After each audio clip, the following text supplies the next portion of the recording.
Here's your word for the day from Calvary in Lake Havasu. Visit us on the web at calvaryaz.com. Good morning, Calvary. Pastor Chad here with your word for the day. Hey, we're in Mark chapter 8. Before we get to the scripture, let me just confess something to you as a person of faith.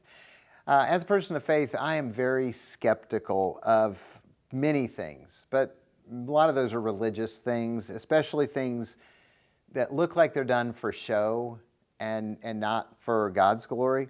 I just want you to see in the scriptures, Jesus didn't do miracles for applause. He didn't do miracles to impress. He did miracles because he had compassion on people who were hurting.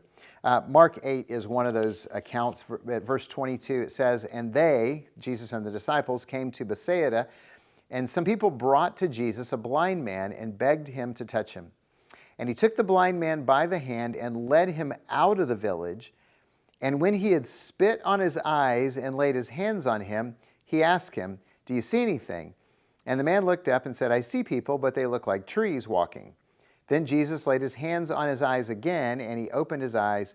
His sight was restored. He saw everything clearly. And Jesus sent him to his home, saying, 'Do not even enter the village.'"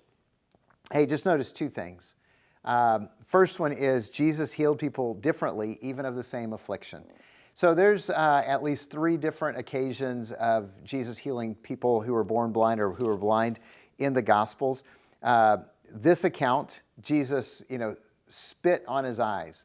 I mean, he hucked a loogie in the man's face and then laid his hands on him and then laid his hands on him again. And then he was healed.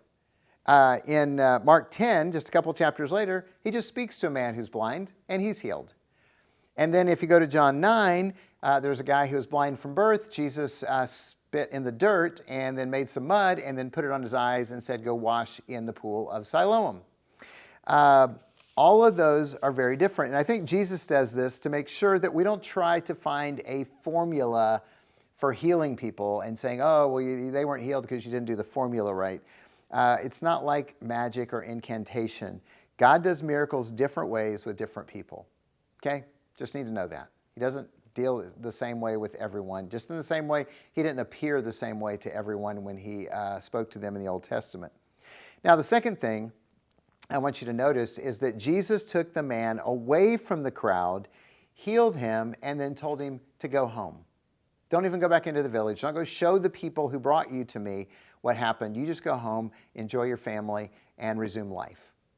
Okay, by the way, this is not unusual for Jesus. He never sought publicity for his miracles. He did lots of miracles in front of crowds, but there was a lot of times where he instructed people, don't tell anyone. In Mark chapter 1, in fact, he instructed the leper that he healed, go and show yourself to the priest, don't go and tell all your family and friends.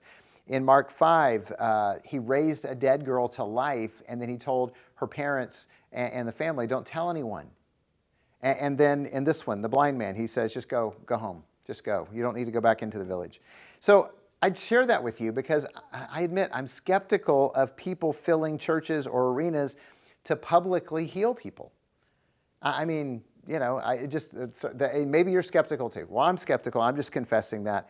I won't say it can't happen because Jesus heals people different ways, different times, different people, different situations. So I'm not saying it can't happen, but I'm just telling you that if God gave me the miraculous ability to touch people and heal them, you would not find me in stadiums filled with people who could get there. You would find me in pediatric cancer wards healing children without hope. That's all. So, because I think that's where you'd find Jesus too. And I hope today that you will have a strong faith. But if you got a little bit of skepticism, keep believing because Jesus is Jesus and he's who we follow. Have a great day.